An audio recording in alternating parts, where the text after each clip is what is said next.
നമസ്കാരം. കേരളത്തിന്റെ സാമൂഹിക നവോത്ഥാന ചരിത്രത്തിൽ പ്രധാനപ്പെട്ട സംഘടനകളും അവയ്ക്ക് നേതൃത്വം നൽകിയ മഹത് വ്യക്തികളും ഏതൊക്കെയാണെന്ന് നമുക്ക് നോക്കാം.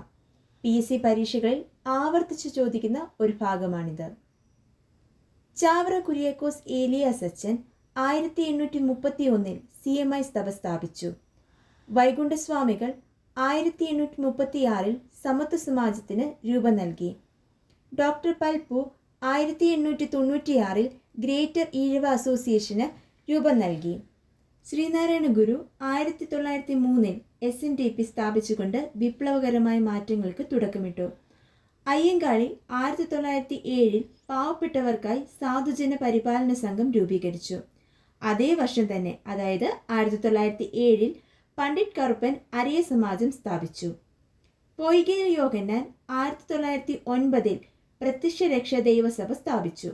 മന്നത്ത് പത്മനാഭന്റെ നേതൃത്വത്തിൽ 1914 NSS നായർ സർവീസ് സൊസൈറ്റി നിലവിൽ വന്നു. K. അയ്യപ്പൻ 1917 സഹോദര സംഘം സ്ഥാപിച്ചു. വാഗ്ഭടാനന്ദൻ 1917 ആത്മവിദ്യാസംഘം രൂപീകരിച്ചു. ബ്രഹ്മാനന്ദ ശിവയോഗി 1918 ആനന്ദ മഹാസഭ സ്ഥാപിച്ചു.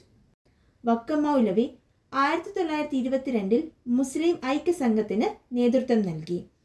ശുഭാനന്ദ ഗുരുദേവൻ 1932 ആത്മബോധോദയ സംഘം സ്ഥാപിച്ചു. 1933 ആനന്ദ തീർത്ഥൻ ജാതിനാശിനി സഭ സ്ഥാപിച്ചു. ഈ സംഘടനകളും അവയുടെ വർഷങ്ങളും പരീക്ഷ ഹാളിൽ വളരെ ഉപകാരപ്പെടും. ഈ വിവരങ്ങൾ ഓർത്തെടുക്കാൻ വീണ്ടും കേൾക്കുകയോ നോട്ട് ചെയ്തു വെക്കുകയോ ചെയ്യുക. താങ്ക്